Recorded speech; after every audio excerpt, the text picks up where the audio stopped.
Assalamualaikum warahmatullahi wabarakatuh. Innal hamdalillah nahmaduhu wa nasta'inuhu wa nastaghfiruh wa na'udzu billahi min shururi anfusina wa min sayyiati a'malina. May yahdihillahu fala mudilla lahu wa may yudlil fala hadiyalah. Asyhadu an la ilaha illallah wahdahu la syarika lah wa asyhadu anna Muhammadan abduhu wa rasuluh. Allahumma salli wa sallim wa barik ala Muhammadin wa ala alihi wa sahbihi wa man tabi'ahum bi ihsanin ila yaumiddin. Amma ba'du, fa ya ibadallah, ittaqullaha haqqa tuqatih wa la tamutunna illa wa antum muslimun. Hadirin jamaah yang dirahmati Allah tabaraka wa taala, syukur alhamdulillah tidak henti-hentinya kita panjatkan kehadirat Allah atas segala limpahan rahmat serta berbagai karunia-Nya kepada kita semua.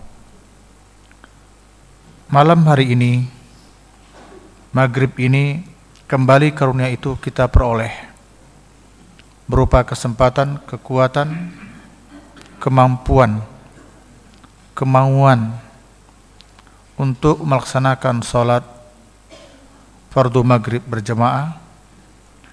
Kemudian sedikit waktu kita manfaatkan untuk sama-sama belajar tafaqquh fid din, mengkaji, mendalami agama Allah yang kita cintai ini. Mudah-mudahan apa yang kita lakukan ini adalah bagian dari usaha kita untuk memahami ayat-ayat Allah yang terdapat dalam Quranul Karim, kemudian yang dijelaskan melalui sunnah Rasulullah SAW yang sahih. Mudah-mudahan dengan cara itu kita semakin baik hari demi hari dalam menjalankan tugas kekhalifahan kita di muka bumi ini, tentu saja sebagai hamba Allah yang taat kepadanya. Ikhwah, pada malam hari ini adalah pertemuan kita yang kedua, berbicara tentang tazkiyatun nufus. Pada malam hari ini, subbahasannya tentang hati dan pembagiannya. Jemaah yang terhormat, seperti yang tertera di layar, antum bisa baca semua.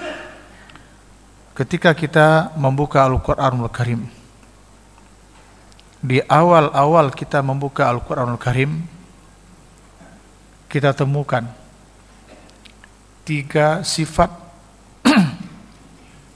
manusia atau 3 golongan kelompok manusia yang Allah sebutkan di awal-awal Al-Quran itu kita buka. Pertama, kita menyebutkan dengan orang-orang yang qalbun salim, orang yang hatinya sehat, yaitu golongan orang-orang yang bertakwa. Diawali surah Al-Baqarah ayat 1 sampai 5. Wa ulaika humul muflihun. Kemudian ketika kita masuk ayat 6 dan 7, Allah bercerita tentang orang-orang atau kelompok yang hatinya mati, yaitu orang-orang kafir. Sampai-sampai Allah menyebutkan, a'anzartahum am lam tunzirhum la yu'minun. Diingatkan atau tidak, sama aja. Istilah orang sekarang, kagak ngaruh. Ya, diingatkan gitu, enggak diingatkan juga, ya seperti itu. Hanya 2 ayat.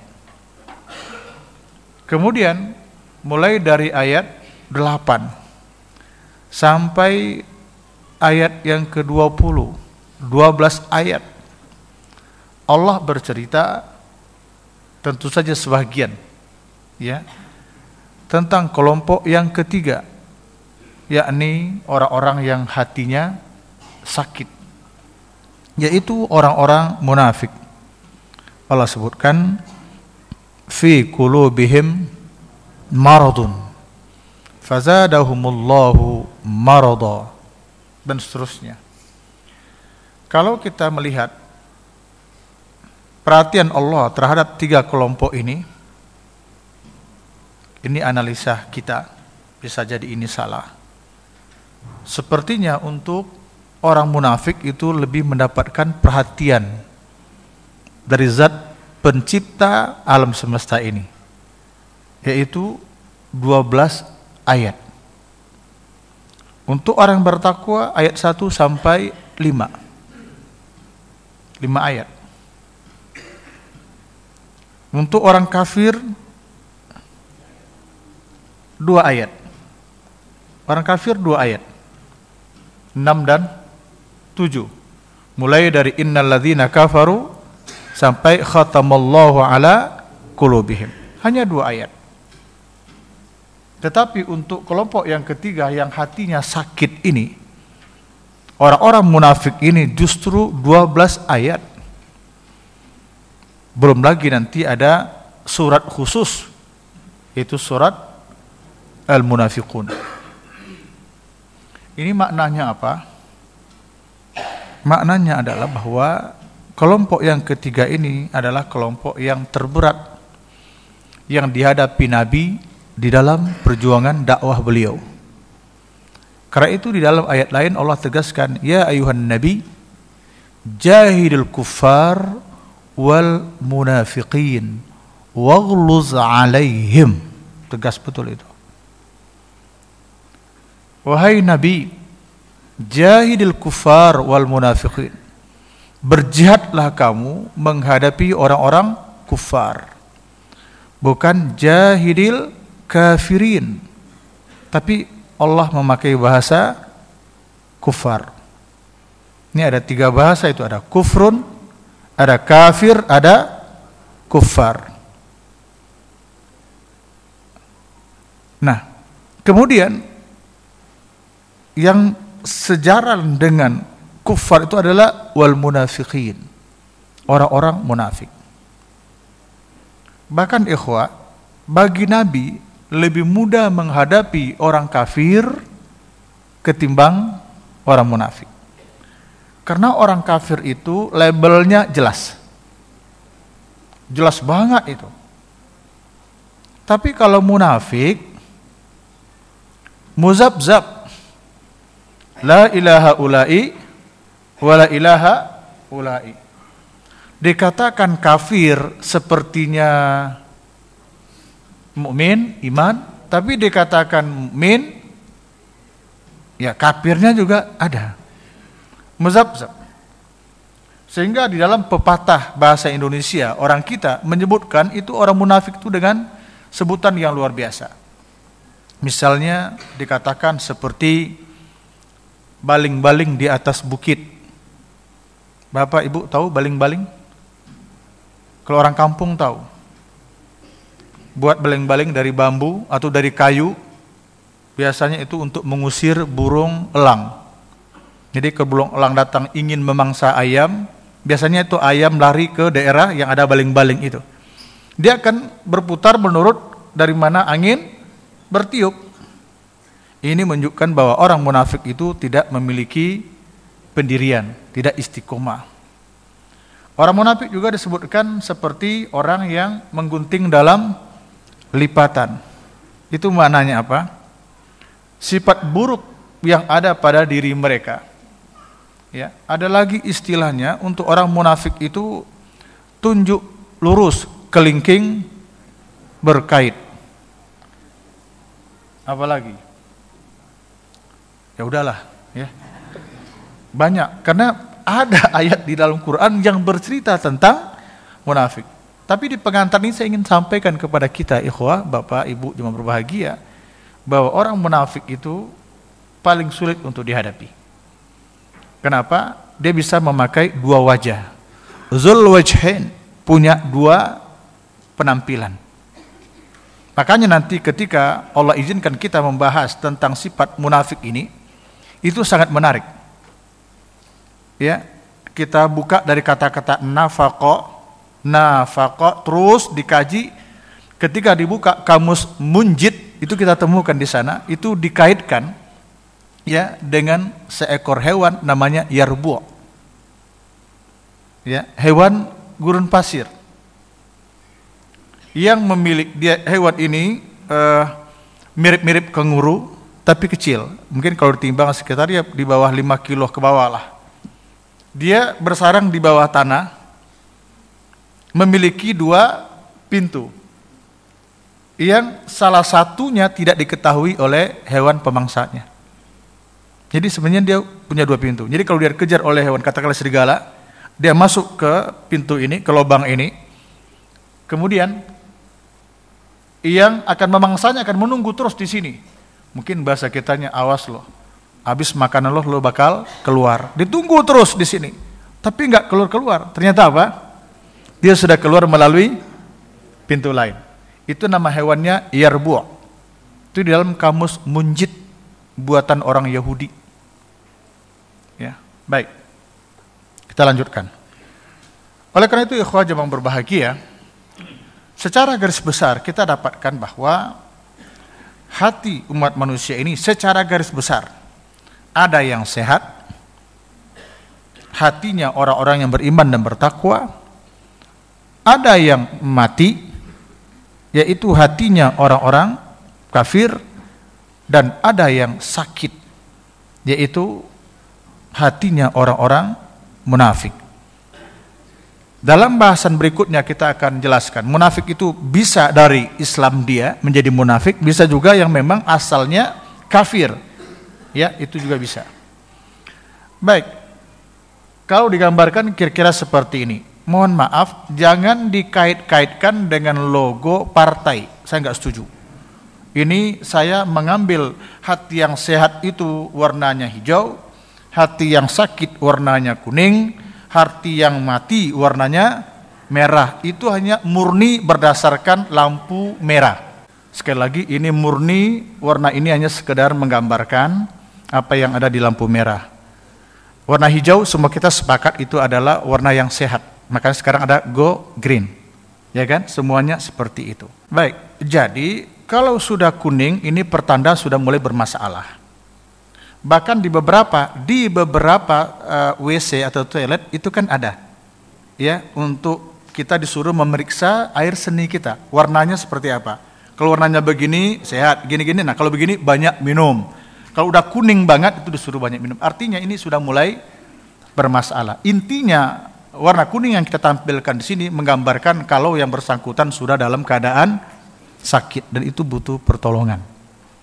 Gitu. Kalau yang warna merah maksudnya ya hati yang mati. Kita mulai dulu yang pertama. Karakteristik hati. Dimulai dari hati yang sehat. Hati yang sehat memiliki karakter pertama ikhlas. Ikhlas dalam beribadah, baik ibadah-ibadah mahdhah maupun ibadah ghairu mahdhah atau yang disebut dengan muamalah. Yang kedua, hidup baginya tidak lebih dari seorang musafir, seorang perantau. Ketiga, orang yang hatinya sehat, Al-Quran dan hadis adalah pedoman hidupnya. Yang keempat, jika dia senang karena Allah, pun jika dia tidak senang karena Allah. Empat ini yang akan kita coba jabarkan insya Allah. Pertama, tentang ikhlas. di Al-Maidah, bukan ayat 51, 54. Salah satu sifat, watak, karakter generasi yang Allah datangkan ketika umat ini pada murtad semuanya, Allah janjikan, aku datang ke generasi baru. Salah satu karakternya, la yakhafuna laumata laim. Mereka tidak takut kepada cacian, makian, celaan dari orang yang tidak senang dengan mereka. Enggak peduli. Jika memang dia yakini ini sebuah kebenaran, berada di atas wahyu, tidak keliru dalam memahaminya, orang mau ngomong apa, masa bodoh. Yang penting bagi dia Allah ridho. Itu ikhlas. Sekarang kita dengar, kan ikhlas itu kan perbuatan, sifat perbuatan. Sementara mukhlis itu orangnya. Kita dengar. Ada beberapa komentar di sini. Pertama, Dr. Awad bin Abdullah Al-Mu'tik di dalam kitabnya Surut Syarat-syarat untuk La ilaha illallah, belum menyebutkan al-mukhlisu, orang yang ikhlas, huwa man kanat a'maluhu kullaha lillah sawa'un kanat qalbiyatun au qawliyatun au amaliyatun la yadfa'uhu ilaiha illa mahabbatullahi wa khawfihi, ya, apalagi wa raja wahyu la syarikalah. Orang yang ikhlas adalah orang yang menjadikan semua amalannya itu lillah.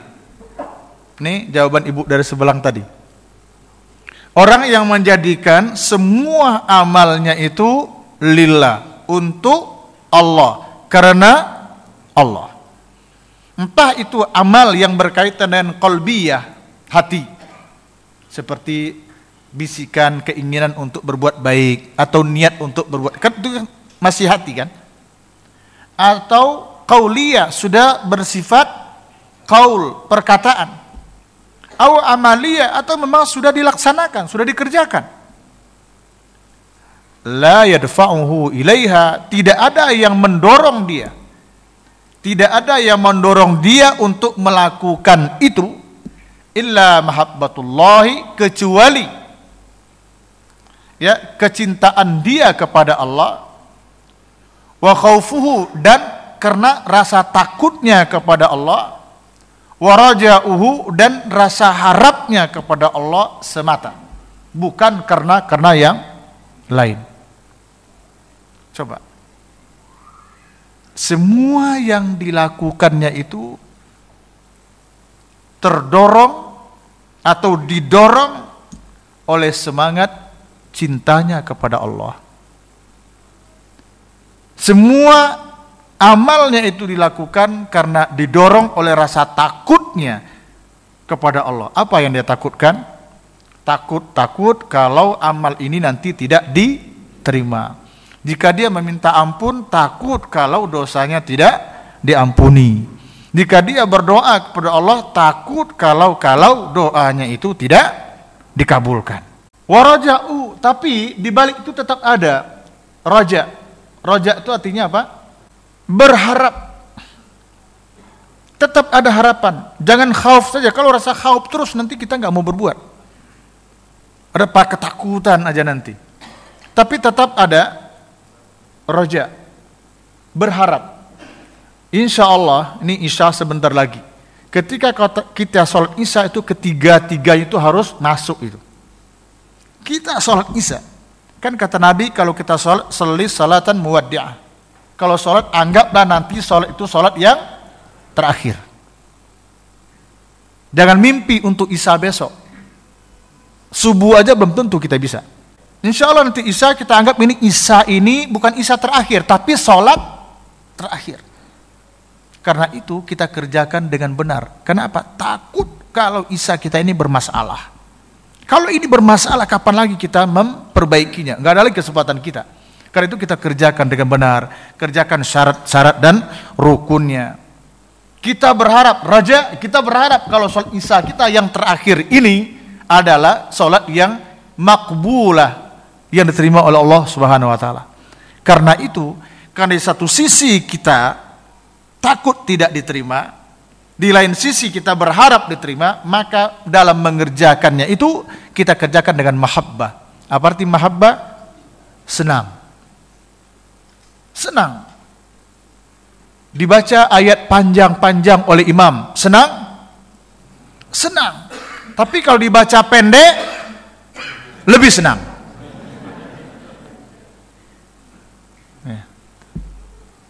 Ya. Seharusnya nggak ada masalah, kita ikuti aja itu imam. Jangan batuk-batuk di belakang, Pak. Orang Indonesia itu kreativitasnya luar biasa. Panjang imam sholat, dia batuk di belakang. Sedang sholat, batuk. Maknanya apa itu? Menyadarkan imam. Kita sedang khutbah, baru aja beberapa belas menit, makmum di belakang. Ya Allah, emang kita nggak tahu apa? Khutbah baru 10 menit, udah nengok jam. Padahal di sini ditulis maksimal 20 menit. Berarti masih ada 10 menit lagi kita khutbah. Jadi apapun yang dikerjakan didasarkan kepada harap dan khawatir tadi, insya Allah dengan mahabbah, dengan senang hati. Dengan senang hati kan kita kerjakan. Ya, itulah orang yang ikhlas. Kemudian, qala Ismail Haqqi Mustafa al-Istambuli. Ini orang Istanbul, berarti Turki. Di dalam kitabnya Ruhul Bayan, beliau menyebutkan begini. Dan ini rasa-rasa mustahil kita sampai ke tingkat ini. Tapi kita baca dulu apa yang diinginkan oleh beliau. Al-abdul mukhlis huwa alladhi yakunu sirruhu bainahu wa baina rabbih bihaitsu la ya'lamhu malakun fayaktubuh wala syaitanun fayufsiruh wala hawan fayumiluh. Seorang hamba yang ikhlas, kata beliau, adalah amal yang dilakukannya itu kepada Allah dirahasiakannya. Seperti apa dia merahasiakannya? Amalnya itu digambarkan seakan-akan la ya'lamuhu malakun fayaktubuh. Malaikat pun tidak tahu apa yang dikerjakannya itu. Sehingga malaikat nggak bisa nulisin. Mau tulis apa? Orang nggak tahu. Saking merahasiakannya. Wala syaitanun fayubsiru, setan pun tidak tahu, sehingga setan bisa merusaknya. Bahkan hawa nafsu yang ada di dalam dirinya pun digambarkan tidak tahu. Begitu upaya dia untuk merahasiakan amalnya itu saking ikhlasnya. Kita katakan kan mustahil. Mana ada amal perbuatan kita yang malaikat tidak tahu? Bukankah Allah berfirman kiraman katibin ya'lamuna ma taf'alun? Ada kiraman katibin, ada penulis pencatat amal yang sangat mulia. Mereka tahu betul apa yang kita lakukan. Tidak ada satupun yang keluar dari ucapan kita ini kecuali ada raqib dan atid. Tetapi maknanya apa? Bagi orang yang mukhlis, dia tidak peduli dengan makhluk, Pak. Bagi dia yang penting hanyalah Allah. Malaikat makhluk enggak? Makhluk. Jangankan amal dia, sedekah dia itu dicatat oleh pengurus, itu mah kecil bagi dia. Bila perlu malaikat pun nggak catat, nggak apa-apa. Paham nggak?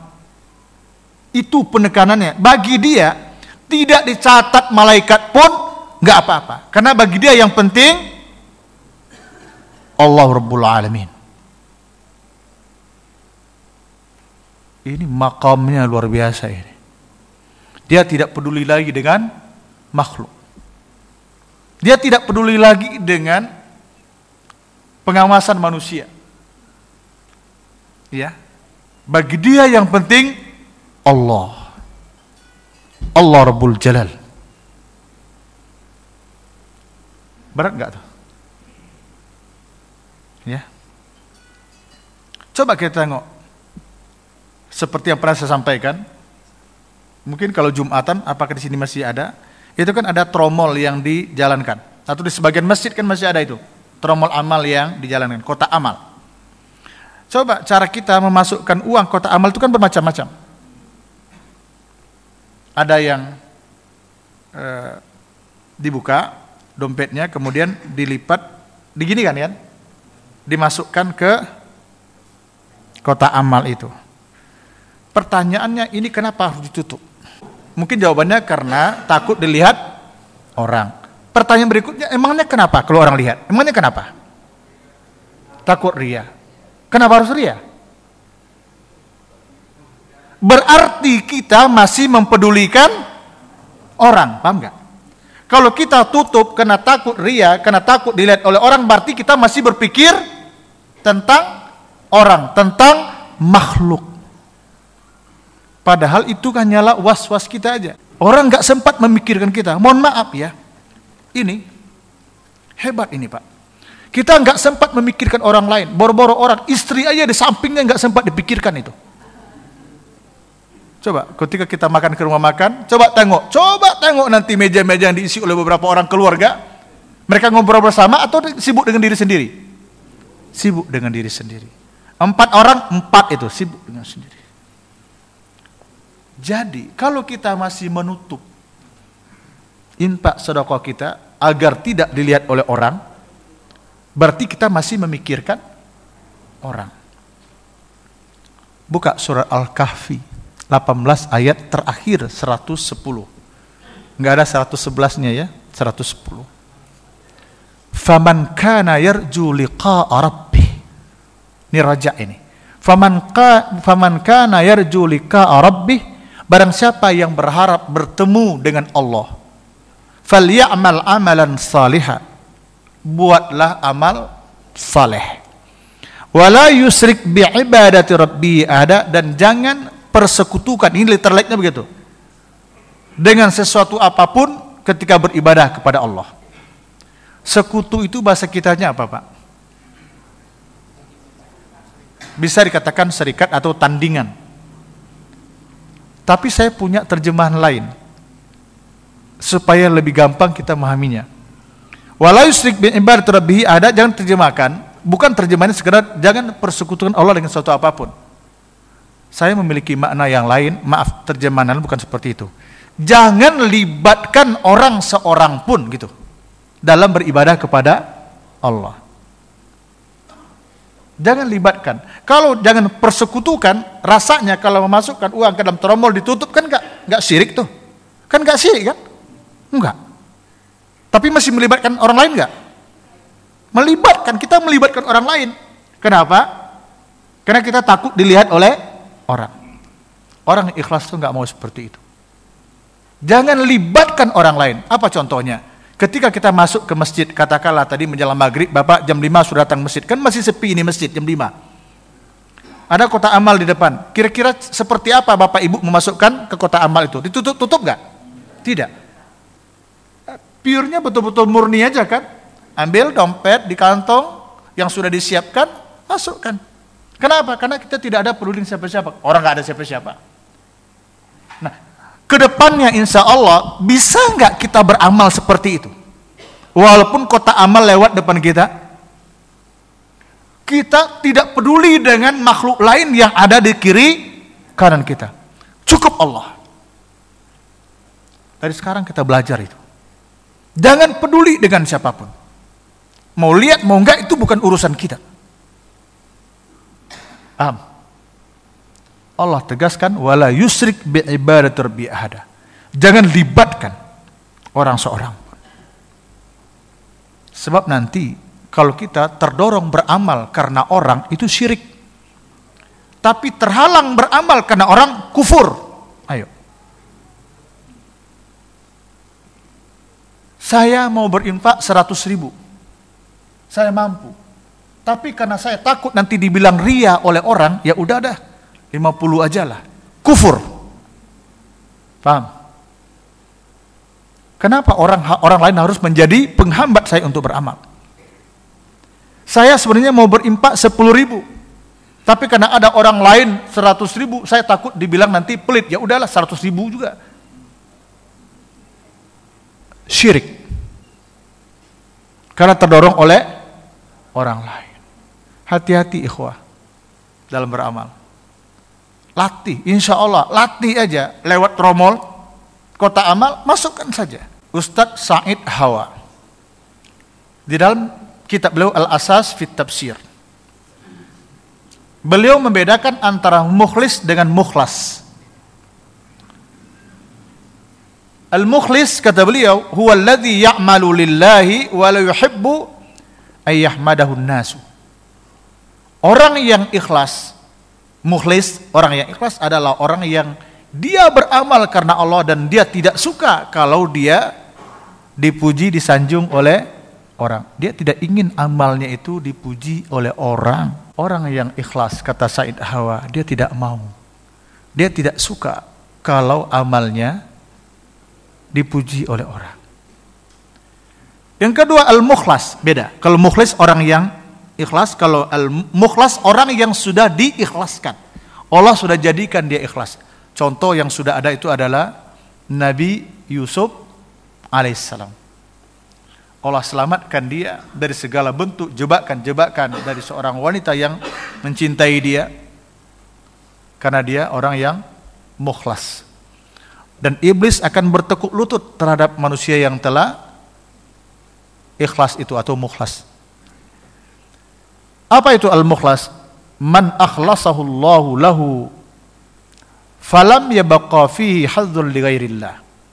Orang yang mukhlas atau orang yang sudah ikhlas adalah orang-orang yang Allah jadikan dia ikhlas, sehingga tidak ada lagi bagi dia yang tersisa hadzun li ghairillah, bagian sedikit pun selain untuk Allah, enggak ada. Semuanya betul-betul lillah. Tidak ada lagi yang tersisa dalam hidupnya untuk selain Allah, itu tidak ada. Itu Said Hawa. Kemudian beliau melanjutkan. Ini menarik ini yang berikutnya. Wa man razaqahullahu qalban syakiran wa lisanan zakiran wa zawjatan tu'inu 'alal khair lam yahdhun anhu minal khairi syai'a. Barang siapa, kata beliau, yang Allah anugerahi dia hati yang senantiasa bersyukur, lisan yang senantiasa berzikir, dan istri yang senantiasa membantu dia berbuat kebaikan. 3 itu. Hati yang berzikir, bersyukur, lisan yang berzikir, dan istri yang senantiasa membantu dia, mendorong dia, memotivasi dia untuk berbuat baik. Kalau dapat yang 3 itu, gak ada lagi kebaikan yang tersisa dari dia. Bismillahirrahmanirrahim. Setelah kita memaparkan makna ikhlas yang merupakan karakter awal dari hati seseorang yang sehat, kita ambil sekedar perbandingan antara ibadah yang dikerjakan dengan ikhlas dan yang bukan karena ikhlas. Yang melakukannya dengan ikhlas, seperti yang Allah firmankan di dalam surah Al-Baqarah 261, Allah berfirman, a'udzubillahi minasyaitonir rajim, matsalul ladzina yunfiquna amwalahum fi sabilillah, perumpamaan orang-orang yang menginfakkan harta mereka di jalan Allah, kamatsali habbatin ambatat sab'a sanabil, seperti sebutir benih yang menumbuhkan 7 tangkai, fi kulli sumbulatin mi'atu habba, setiap tangkai itu berisi 100 biji, berarti 1 berbanding 700. Lalu wallahu yudha'ifu liman yasha wallahu wasi'un alim. Allah menggandakan, melipat gandakan ganjaran bagi siapa yang dikehendakinya, dan Allah Maha luas lagi Maha mengetahui. Hadirin, di dalam kitab Tafsir Al-Asas yang mungkin sebagian kita pernah baca, kita pernah mengurai ayat ini. Jadi orang yang berbuat karena Allah itu bisa 1, ini contohnya infak atau sedekah, itu 1 berbanding 700. Tapi karena ada kalimat wallahu yudha'ifu, Allah melipat gandakan. Ini menimbulkan beberapa penafsiran.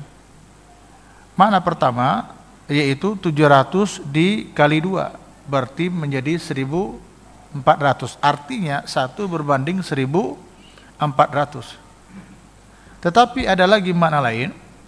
Yudha'if di sana itu ya, maknanya bukan 700 dikali 2, tapi 700 kuadrat. Yakni menjadi 490.000. Artinya 1 yang dilakukan berbanding 490.000. Di dalam hadis dikeluarkan oleh Imam Ibnu Majah di dalam kitab Sunannya, bahkan disebutkan orang-orang yang menginfakkan hartanya karena Allah, mengharap keridhaan Allah, itu ada 2. Contohnya dibuat dalam makna jihad. Katakanlah si A dia tetap beraktivitas sebagai pekerja atau sebagai pedagang. Lalu ada pasukan jihad, kemudian dikirimkan yang dibutuhkan oleh orang-orang yang berjihad ke medan tempur itu. Maka setiap dirham itu dia mendapatkan 7.000. Jadi 1 berbanding 7.000. Tetapi kalau dia juga ikut berjihad, bukan saja memberikan hartanya, tapi dia juga turun ke lapangan, itu disebutkan 1 berbanding 700.000.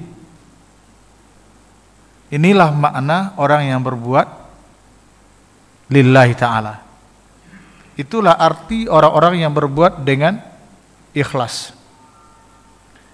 Tentu akan bertolak belakang dengan orang yang melakukan ibadah, contohnya infak sedekah dalam hal ini, bukan karena ikhlas, bukan karena Allah, tetapi karena ada unsur-unsur lain, katakanlah riya. Allah sebutkan, ya ayyuhalladzina amanu, wahai orang-orang yang beriman, la tubtilu sadaqatikum bil manni wal adha. Janganlah kamu membatalkan sedekah-sedekahmu itu dengan cara menyebut, ya, mengobrolnya dan menyakitinya. Kalladzi yunfiqu malahu ri'an nas, seperti orang yang menginfakkan harta mereka karena riya, bukan karena beriman kepada Allah, bukan karena beriman kepada hari akhir. Seperti apa itu? Famathaluhu kamasali safwanin.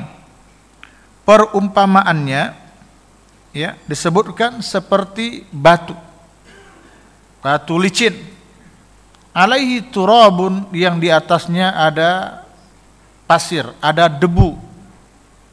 Kemudian batu licin yang di atasnya ada debu itu fa'asabahu wabilun, kemudian diguyur oleh hujan deras. Gak usah lagi pakai dalil, ya, kita bisa saksikan kira-kira jadinya apa. Fatarakahu salda, yang tinggal hanyalah batu licinnya itu sendiri. La yaqdiruna ala syai'im mimma kasabu, mereka tidak sedikit pun dapat mengambil manfaat, ya, tidak mampu menguasai, yakni tidak mampu mendapatkan manfaat dari kebaikan sedekahnya itu. Nah, ini ada 2. Pertama, yang seperti itu adalah orang berinfak karena riya, ya, itulah dampaknya. Bahkan kelak di yaumul qiyamah Allah katakan kepada mereka nanti di mahsyar itu, Allah katakan apa? Idhabu ila surakaikum, pergilah kalian menemui orang-orang yang kalian dulu berbuat karena dia.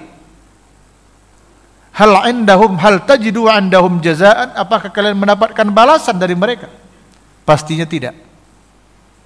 Kalau orang yang berbuat karena Allah, Allah yang bertanggung jawab, Allah yang akan memberikan balasannya. Tapi kalau berbuat karena orang lain, di yaumul qiyamah Allah perintahkan izhabu, pergi, cari, temui orang-orang yang dulu kalian berbuat karena dia.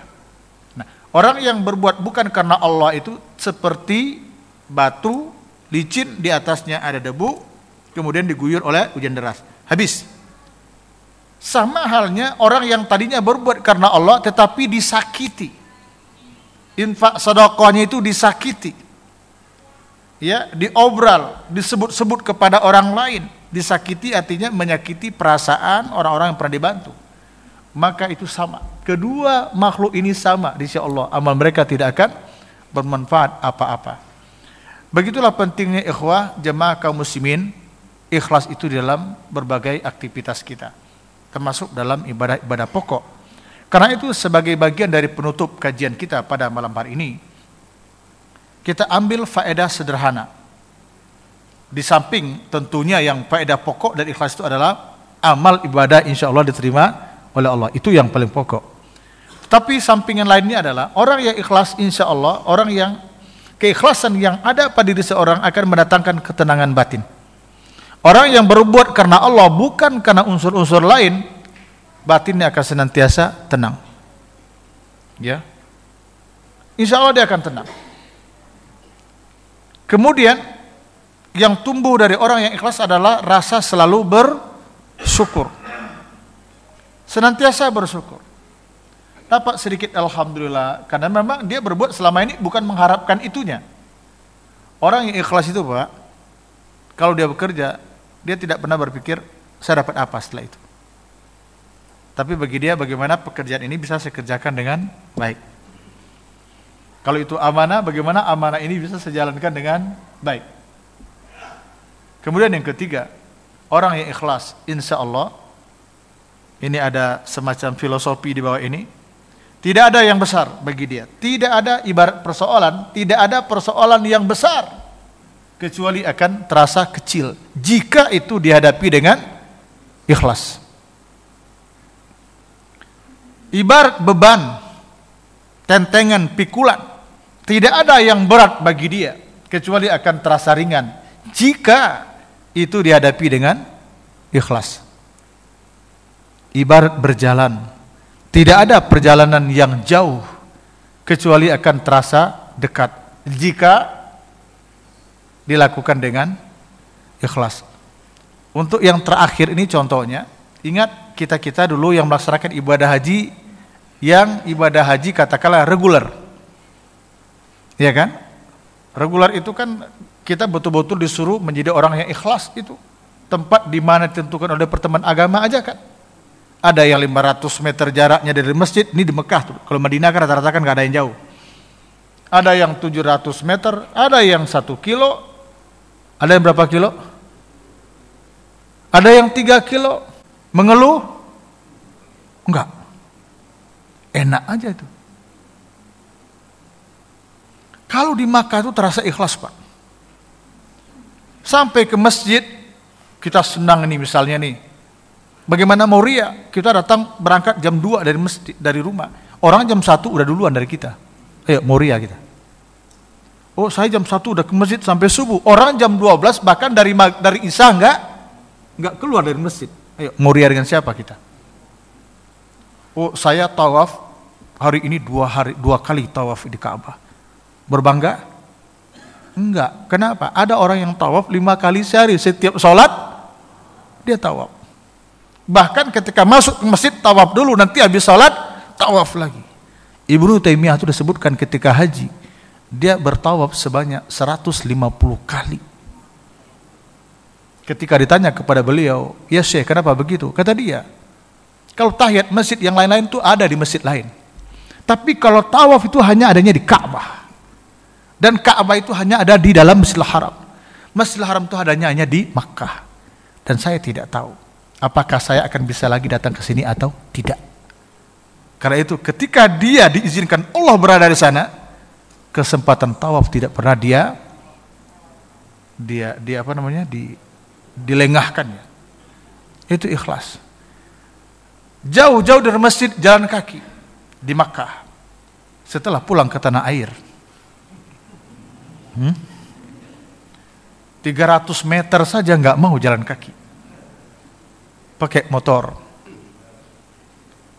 Jadi ikhlas itu luar biasa Bapak. Tidak ada yang besar kecuali akan terasa kecil jika dihadapi dengan ikhlas. Ini problem hidup ini. Yang 3 ini problem hidup ini. Besar jadi kecil, berat jadi ringan, jauh jadi itu problem hidup. Tidak ada yang berat ibu-ibu. Tidak ada yang berat kecuali akan jadi ringan jika dihadapi dengan ikhlas. Terima kasih, sampai di situ. Subhanakallahumma bihamdika asyhadu an la ilaha illa anta astaghfiruka wa atubu ilaik. Walhamdulillahirabbil alamin. Wassalamualaikum warahmatullahi wabarakatuh.